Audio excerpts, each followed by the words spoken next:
Waalaikumsalam warahmatullahi wabarakatuh. Alhamdulillahil qawi sultanuh, al-wadih burhanuh, al-mabsut fil wujudi karamuhu wa ihsanuh. Ashhadu an la ilaha illallah wahdahu la syarika lah, syahadatan tu'rifu biha lisan amma tadammanahu al-janan min at-tasdiq biha wal id'an. Allahumma salli wa sallim wa barik ala sayyidina wa habibina wa syafi'ina wa maulana nabiyina Muhammadin Sallallahu alaihi wasallam wa ala alihi al-tahirin al-tayyibin wa ashabihi al-quril mayamin wa man tabi'ahum bi ihsanin ila yaumiddin, amma ba'd. Habaib al-qurama wa ulama'ina al-a'izzah, yang saya hormati para alim ulama, tuan-tuan guru, para asatidah, guru-guru kita semuanya, kita doakan beliau-beliau semuanya senantiasa Allah panjangkan umurnya, amin. Amin. Allah sehatkan badannya, Amin. Allah menangkan perjuangannya, Amin. ya Rabbal Alamin. Juga salam penghormatan saya ucapkan terkhusus kepada hadirin hadirat, muslimin muslimat, mukminin dan mukminat. Semoga kita semua yang hadir di tempat ini, tidaklah kita semua keluar dari tempat ini kecuali Allah ampunkan dosa-dosa kita. Amin. Yang sedang sakit Allah angkat penyakitnya. Amin. Yang punya masalah Allah selesaikan masalahnya. Amin. Yang punya hutang Allah lunasi hutang-hutangnya. Amin. Yang punya hajat Allah kabulkan hajat-hajatnya. Amin. Yang belum punya jodoh Allah pertemukan jodohnya. Amin. Kenapa itu semua yang teriak kencang? Amin. Mau kawin lagi, Bu?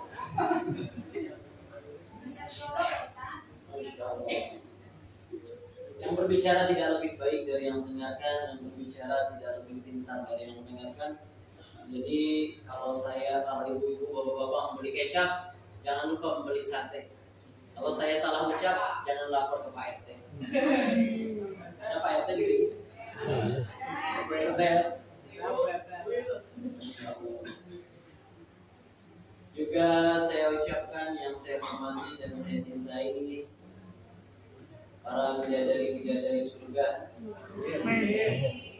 Kenapa saya ucapkan atau sampaikan bidadari surga? Karena Nabi SAW yang sampaikan.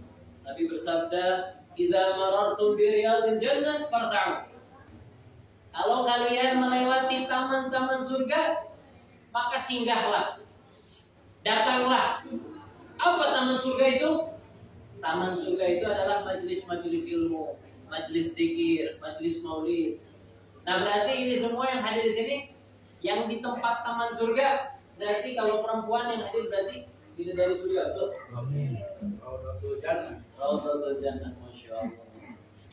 Dalam riwayat bidadari itu, kalau seandainya satu bidadari saja diturunkan ke dunia, turunkan ke bumi, maka semua laki-laki yang ada di seluruh dunia dari Sabang sampai Merauke semuanya akan saling bunuh-membunuh untuk memperebutkan satu bidadari ini. Karena tidak ada yang rela. Semuanya saling rebutan, bahkan rela saling bunuh-bunuhan untuk memperebutkan bidadari karena saking cantiknya. Belum pernah mereka lihat. Bu, tak hadir ya ibu. Udah ngantuk ya? Yang matanya udah pada orang gitu. Mau jadi bidadari, Bu? Nanti kalau masuk surga jadi laki-laki jadi bidadari. Amin. Alhamdulillah. Kita kumpul lagi di sini di acara memperingati Maulid Nabi Muhammad SAW. Tadi Al-Habsyi mengatakan masyi kama majma'il maulid yujalil furud. Tidak ada satu perkumpulan yang lebih ampuh untuk menghilangkan kesumpekan, menghilangkan kesedihan selain perkumpulan Maulid Nabi Muhammad SAW. Karena kalau ada perkumpulan yang di dalamnya dibacakan kisah-kisah Nabi Muhammad, di dalamnya disebutkan penyebutan sifat-sifat Nabi Muhammad, maka di situ rahmat Allah lah yang akan turun. Dan saya yakin bapak-bapak, ibu-ibu semua yang hadir di sini, semuanya ini tidaklah hadir kecuali karena mahabbah dan cinta kepada Nabi Muhammad SAW. Betul? Amin. Gak mungkin kalau gak cinta datang ke sini. Buat apa? Tapi karena ada cinta, ada mahabbah, maka rela untuk meluangkan waktu datang ke tempat ini demi menggembirakan hati baginda Nabi Muhammad SAW. Hadirin, kalau kita merayakan Maulid Nabi dengan niat menggembirakan hati baginda Nabi Muhammad SAW, itu yang senang bukan cuma Nabi.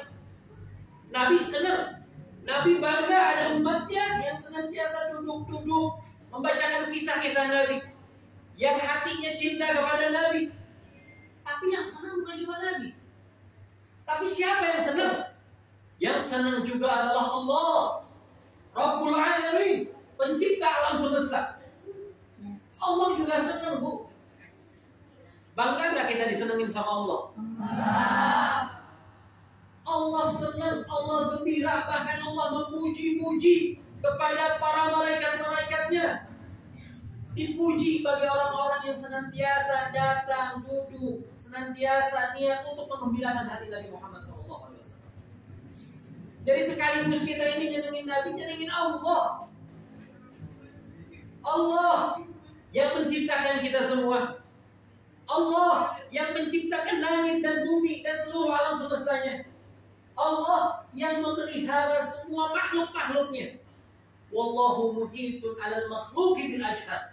Semua makhluk-makhluknya berada pada genggaman Allah, berada pada peliharaannya Allah. Allah yang mengatur semuanya, yang memberikan kita berbagai macam karunia, limpahan karunia yang tidak terhitung, berjuta-juta nikmat yang telah Allah berikan dan bercucurkan kepada kita. Berbagai macam fasilitas. Raja dari segala raja senang muji kita. Kira-kira kita bangga dipuji sama Allah kepada majelis para malaikat. Maka alhamdulillah ini adalah nikmat yang sangat mahal. Nikmat mahal kita bisa duduk maulid, betul? Kenapa sih kita ngadain maulid? Al-Imam Syafi'i mengatakan na'ibu zamanana wa la'ibu fina wa laysa li zamanina 'aibun siwana. Banyak orang yang mengatakan zaman ini sudah edan, zaman ini sudah bobrok, zaman ini sudah rusak. Kenapa? Bukan zaman yang edan, kata beliau. Bukan zaman yang sudah bobrok, tapi penghuni-penghuni orang-orang di zaman itu yang sudah rusak. Bukan zaman yang sudah bobrok, yang edan, tapi orang-orang yang tinggal di zaman itu yang sudah rusak, yang sudah bobrok. Kenapa bisa demikian? Tiada lain dan tiada bukan penyebabnya adalah karena krisis idola. Coba saya mau nanya di sini, cinta tidak sama Nabi? Cinta. Oh, apa buktinya? Berapa kali sholawat sehari? Tadi hari Jumat, berapa kali sholawat kita hari Jumat? Hari Jumat, harinya sholawat berapa kali? Ada di sini yang sholawat 100, 1000, 10.000? Coba adik-adik di sini, siapa idola adik-adik? Siapa idolanya? Siapa idolanya? Bu, ibu idolanya siapa, Bu? Oh, diam. Siapa idola ibu-ibu? Kanjeng Nabi. Coba tanya anak-anak nanti di rumah, siapa idolamu? Pastikan mereka semua menjawab Nabi Muhammad SAW. Jangan ada yang lain. Hai para pemuda, idola kita Nabi Muhammad SAW. Nabi Muhammad yang pantas kita tiru, yang pantas kita jadikan idola. Selain Nabi Muhammad, jangan. Maka karena krisis idola inilah orang-orang sekarang lebih mengidolakan orang-orang artis sinetron, Anak-anak zaman sekarang Bu lebih banyak mengidolakan orang-orang yang mungkin keningnya tidak pernah sujud kepada Allah. Maka tidak heran anak-anak muda sekarang dia lebih senang duduk di depan tontonan hiburan, lebih senang duduk di depan di kafe, nongkrong di kafe, di depan handphone daripada duduk di depan Al-Quran. Betul? Berapa jam paling kuat depan Al-Quran? Anak-anak lebih senang nongkrong di tempat hiburan daripada nongkrong di masjid. Betul? Kenapa? Karena mereka tidak mengidolakan Nabi Muhammad SAW. Coba Nabi nya dijadikan idola. Saya pernah ini di LP di Polres. Berapa persen anak-anak muda sekarang di Purwakarta sudah terjerat narkoba? Kenapa? Anak-anak muda bisa terjerat pergaulan bebas narkoba karena tidak mengidolakan Nabi Muhammad SAW. Kenalkan Nabi. Gimana cara kenalin Nabi? Ya ini ada maulid supaya pada kenal sama Nabi. Tapi banyaknya bapak-bapak, ibu-ibu ya, anak-anak mudanya seperti itu. Ada alhamdulillah lumayan, masya Allah. Cuma berapa persen saja. Perempuannya nggak ada yang di bawah 30 tahun, ibu-ibu. Di atas 50 semua ya. Tapi alhamdulillah, semoga kita semua dikumpulkan dengan Nabi Muhammad SAW. Amin. Bersama Nabi Muhammad SAW. Pak, Dek, coba teks ya. Siapa nama Nabi kita? Nabi Muhammad. Pasti tahu. Nama ayahnya? Abdullah. Kakeknya? Ibunya?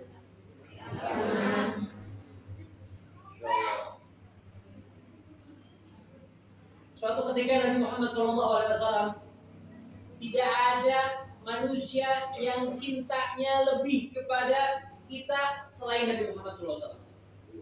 Orang yang paling cinta sama kita, yang paling cinta melebihi cinta orang tua kepada diri kita, bahkan melebihi cinta kita kepada diri kita sendiri, yaitu Nabi Muhammad SAW. Itu cinta sama umatnya ini kebangetan. Sayangnya luar biasa. Paling setia, paling cinta, paling peduli, paling banyak mikirin kita. Pernah Nabi ketika sholatnya beda seperti biasanya, lebih lambat, gerakannya lebih lambat. Terus sahabat mendengar seperti ada suara bunyi krekek seperti ada sesuatu dalam tubuhnya. Bunyi apa ini?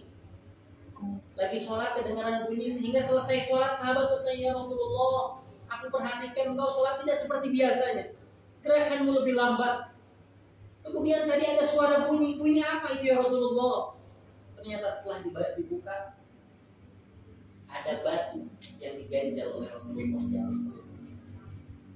Ternyata bunyi batu, ada 3 batu yang diikat di atas perutnya.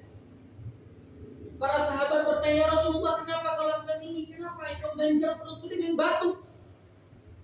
Kalau kata Rasulullah SAW, karena lapar.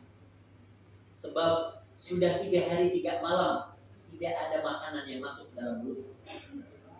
Sudah 3 hari 3 malam tidak ada makanan yang masuk ke dalam mulut. Sehingga karena menahan lapar ini diikat perutnya dengan 3 batu. Para sahabat menjerit menangis, tidak kuat mendengar pernyataan Rasulullah. Langsung mengatakan para sahabat, ya Rasulullah, fidzaka abi wa ummi. Wahai Rasulullah, tebusanmu wahai Nabi, ayah dan ibuku, orang tuaku adalah tebusan, bahkan diriku sendiri sebagai tebusanmu. Kenapa kau lakukan ini? Biarkan aku yang lapar asal kau jangan lapar. Biarkan aku yang tidak makan asal kau makan. Kenapa kau tidak mengabarkan kepada aku kalau di rumahmu tidak ada makanan? Kata Nabi, tidak mungkin aku lakukan demikian. Apa yang aku akan jawab? Bagaimana aku nanti menjawab di hadapan Allah kalau aku membebani umat? Biarkan ini menjadi hadiah dari Allah untukku, agar dengan harapan, dengan apa yang sudah terjadi kepadaku ini, dengan harapan tidak ada dari umatku, tidak ada satupun dari umatku yang tidak bisa makan 3 hari 3 malam. Mikirin kita Pak Nabi. Ada di sini yang nggak pernah makan 3 hari 3 malam ada? 2 hari 2 malam? 1 hari 1 malam? Nabi 3 hari 3 malam. Bahkan dalam sebuah riwayat Sayyidah Aisyah pernah meriwayatkan Nabi pernah 2 bulan berturut-turut di rumahnya tidak ada api yang menyala. 2 bulan berturut-turut. Yang dimakan hanya korma dan minum air putih. Hanya korma dan air putih saja selama 2 bulan berturut-turut. Kenapa Nabi melakukan demikian? Apa yang diinginkan Nabi? Kenapa Nabi rela seperti itu? Karena Nabi ingin kalau nanti umatnya yang lapar tidak kecewa karena Nabinya pernah lapar. Kalau ada umat yang miskin tidak kecil hati karena Nabinya lebih miskin. Kalau ada yang kelaparan tidak makan, ketahuilah bahwa Nabinya jauh pernah lebih lapar. Maka karena memikirkan umatnya, Nabi rela sampai seperti itu. Maka sudah sepantasnya kita mencintai Nabi sepenuh hati kita. Setuju? Siapa idola kita? Berapa kali sholawat sehari?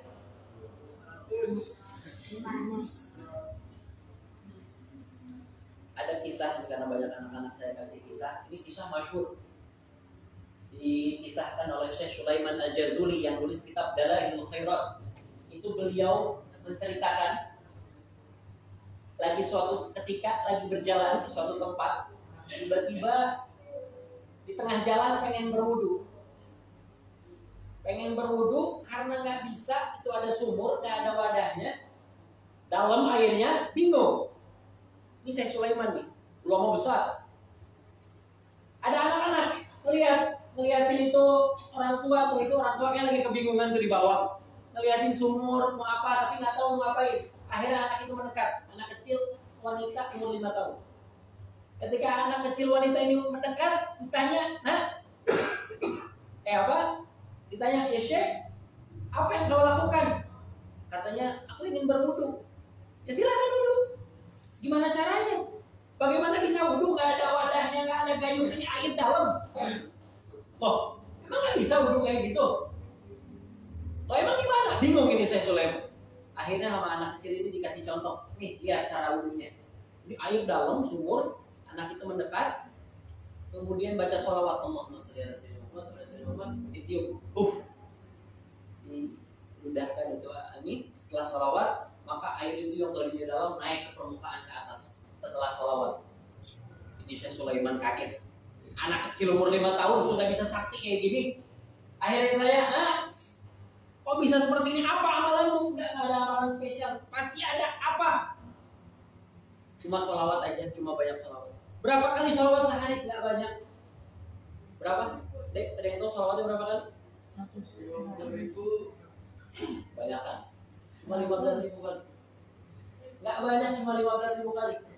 Coba nanti dites ya. Sholawat 15.000 kali, ada sumur cuma tiup. Bisa nggak? Naik ke atas. Pengen jadi sakti? Baca sholawat. Terlebih lagi nanti kita dengan sholawat lebih sakti nanti di akhirat. Nabi Muhammad SAW, Pak, Bu, yang siap kakinya bengkak-bengkak untuk ibadah karena mendoakan umatnya. Ialah Rasulullah SAW yang siap badannya berdarah-darah karena berkorban untuk umatnya. Nabi Muhammad, siapa Nabi Muhammad? Nabi Muhammad SAW yang membawa syafaat untuk kita. Nabi Muhammad SAW yang menunggu kita di surga.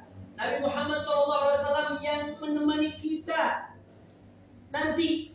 Nabi Muhammad SAW yang mendoakan kita saat kita akan berjalan di atas sirat. Nabi Muhammad SAW yang membela kita saat kita berdiri di hadapan Allah. Nabi Muhammad SAW yang mendampingi kita di telaga Kausar, yang menemani kita masuk ke dalam surga, yang tidak pernah lupa sama kita. Nabi Muhammad SAW. Sallallahu Nabi Muhammad SAW. Berapa kali kita sholawat sehari? 1000. Sallallahu alaihi Muhammad SAW. Kita sholawat 1000 cuma 15 menit. Gak habis ya waktunya. Terakhir saya tutup sebagai penutup kisah betapa besarnya cinta para sahabat kepada Nabi Muhammad SAW. Suatu ketika berita wafatnya Nabi Muhammad SAW menyebar, Ketika pengumuman Madinah di kota Madinah, inna lillahi wa inna ilaihi raji'un ila rafiqil a'la, telah berpulang ke rahmatullah.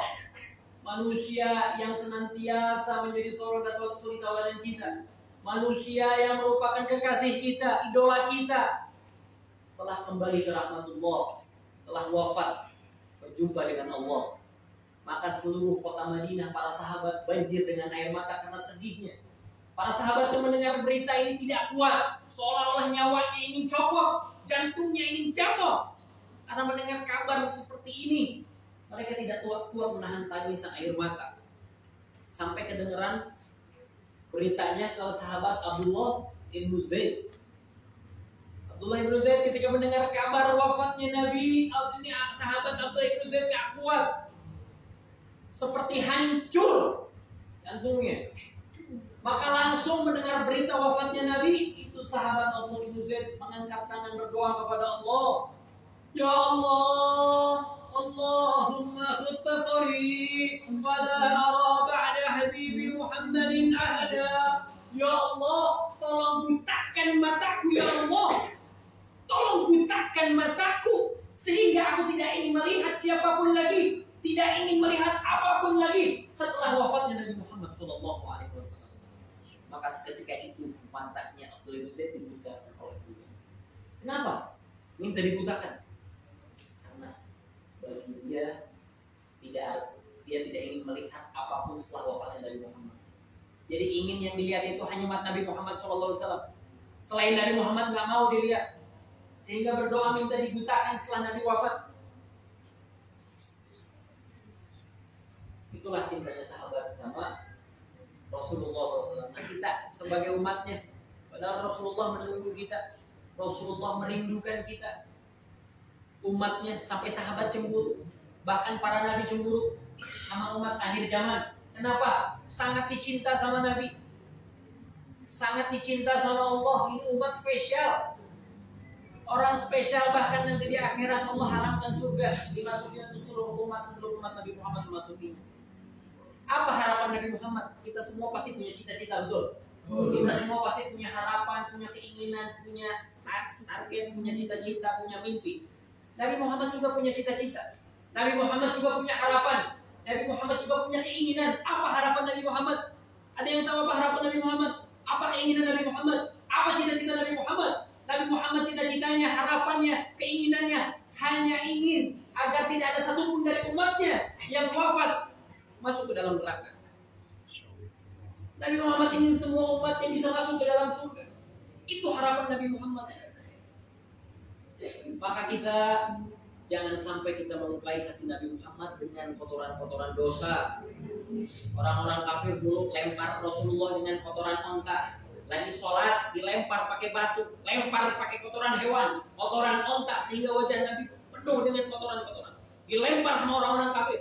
Umat sekarang, umat akhir zaman, tega mengotori wajah Rasulullah dengan kotoran-kotoran dosa, dengan kotoran-kotoran maksiat. Mereka-mereka yang meninggalkan sholat, apakah mereka tidak melukai hati Nabi?